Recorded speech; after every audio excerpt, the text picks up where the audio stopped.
Friends, मैं Vaishali Agarwal फाइस्टो consultancy में आप सभी का बहुत बहुत स्वागत करती हूँ।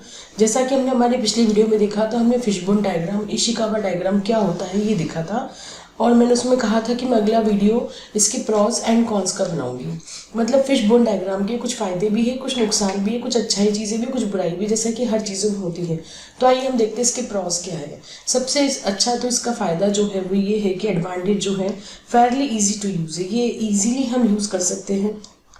सेकेंड है, जैसे 5 वाइज होते हैं, वाई एनालिसिस हम करते हैं, ब्रेन स्टॉर्मिंग करते हैं, तो इसको भी हम यूज़ कर सकते हैं बोन्स डेवलप करने के लिए इसकी, और टेक्निक सिंपल है लर्न करने के लिए और अप्लाई करने के लिए। नेक्स्ट इसमें देखते हैं हम फिशबोन डायग्राम के और प्रॉस।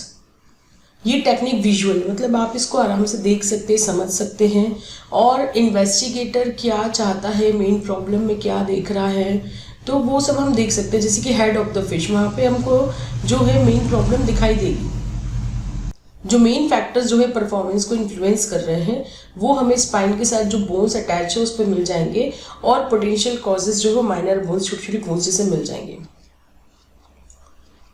फिर इसके और फायदे देखते हैं। फिशबोन डायग्राम्स जो है वो एक रिलेटिवली जो है इजी मेथोडोलॉजी है कॉज और इफेक्ट रिलेशनशिप के बीच में, और इन्वेस्टिगेटर इसको आसानी से बना के इसको कम्युनिकेट कर सकता है लोगों को समझ भी इजीली आ जाएगा।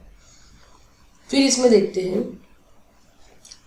फिशबोन डायग्राम जो है 50 साल से यूज में आ रहा है, और ये एक ओरिजिनल टेक्निक है जो कि डेवलप की गई थी प्रॉब्लम सॉल्व करने के लिए और प्रॉब्लम के कॉज को समझने के लिए। फाइनली कई लोग ये क्लेम कर सकते हैं कि ये एक इफेक्टिव रूट कॉज एनालिसिस का टूल है। अब हम इसके नुकसान देखते हैं, डिसएडवांटेजेस देखते हैं, फिशबोन डायग्राम कॉन्स इसमें देखते हैं। तो ये टेक्निक जो है रूट कॉज एनालिसिस टेक्निक पे ही बेस है, कॉज और इफेक्ट की, लेकिन कॉज और इफेक्ट के अपने खुद के बहुत सारे प्रॉज एंड कॉन्स से ड्रॉबैक्स हैं। तो कैसे इस पे काम होगा, तो देखते हैं। एक कोई गाइडेंस नहीं है कि हम किस तरह से बोन्स बनाएंगे फिश की। अपने जो मन में आता है हम वो उसमें लिख सकते हैं, या हमें जो लग रहा है वो लिख सकते हैं। There is no guidance for making of it. और बोन्स का जो स्ट्रक्चर बिल्ड हो रहा है वो डिपेंड करता है पूरी तरह से कि इन्वेस्टिगेटर का नॉलेज क्या है, और वो टीम जो इन्वेस्टिगेट कर रही है उसका क्या रोल है उसमें, उस पर डिपेंड कर रहा है। इन्वेस्टिगेटर्स को कोई ट्रेनिंग नहीं होती है इसकी, और ह्यूमन एरर्स के चांसेस में हमेशा बने रहते हैं, जो कि ह्यूमन फैक्टर का साइंस कहता है।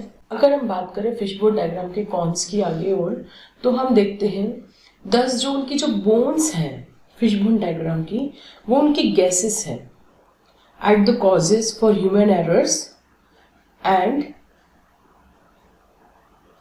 they don't have any human factors guidance to go beyond their knowledge of human errors। मतलब अगर हम बात करें तो फिशबोन डायग्राम जो वो बना रहे हैं वो उनके गैसेस से बना रहे हैं कि हाँ ये वजह हो सकती है, हाँ वो वजह हो सकती है, और हर चीज़ में ह्यूमन एरर की अकाउंटेबिलिटी पॉसिबिलिटी हम नकार नहीं सकते। और फिर उनके पास ऐसा कोई गाइडेंस नहीं है जो उस ह्यूमन एरर को दूर कर सके या उनके नॉलेज पे कुछ मतलब उनको नॉलेज दे सके। फिर इसमें हम आगे देखते हैं। तो द अदर टेक्निक जो कि यूज की जाती है फिश बोन्स के डायग्राम की बोन्स बनाने के लिए, उसमें हम अगर बात करें ब्रेन स्टॉर्मिंग में ऑलरेडी काफी ड्रॉबैक्स है जो हम बात कर चुके हैं। और हम इसमें आगे बात करें तो फिशबोन डायग्राम जो है इन्वेस्टिगेटर को ये डिटरमाइन करने में हेल्प नहीं करता है कि क्या हुआ होगा, जबकि वो सबसे पहले एक्सप्लोर करना पड़ता है। जबकि जब भी कोई इंसिडेंट या एक्सीडेंट होता है तो वो ज़रूर पता करना पड़ता है कि क्या हुआ होगा, जबकि इसमें बात हो रही है कि कैसे हुआ, क्यों हुआ, यही सब आ रहा है। क्या हुआ की कोई बात नहीं हो रही है। तो हमें जब ये जानने के लिए कि वाई इट हैपेंड, पहले ये जानना जरूरी है कि व्हाट हैड हैपेंड, राइट। तो इसमें व्हाट हैपेंड की कोई चांसेस नहीं है, केवल व्हाई हैपेंड ही आ रहा है, व्हाई इट हैपेंड। तो ये एक बहुत बड़ा डिसएडवांटेज है इस फिशबोन डायग्राम का। फिर और इसमें हम आगे देखते हैं, विदाउट अंडरस्टैंडिंग व्हाट हैपेंड बिना ये जाने कि क्या हुआ है लोग फिशबोन डायग्राम को यूज़ कर लेते, इमीडिएट उस पर आ जाते हैं और कंक्लूजन पर आ जाते हैं। उनकी फैक्ट फाइंडिंग कंप्लीट होती नहीं, सीधे जंप कर जाते कंक्लूजन पे। सो ये प्रूफ नहीं होता है कि जो बोन्स है फिशबोन डायग्राम की वो कैसे रूट कॉजेज हैं, इसका कोई प्रूफ नहीं निकल कर आता है।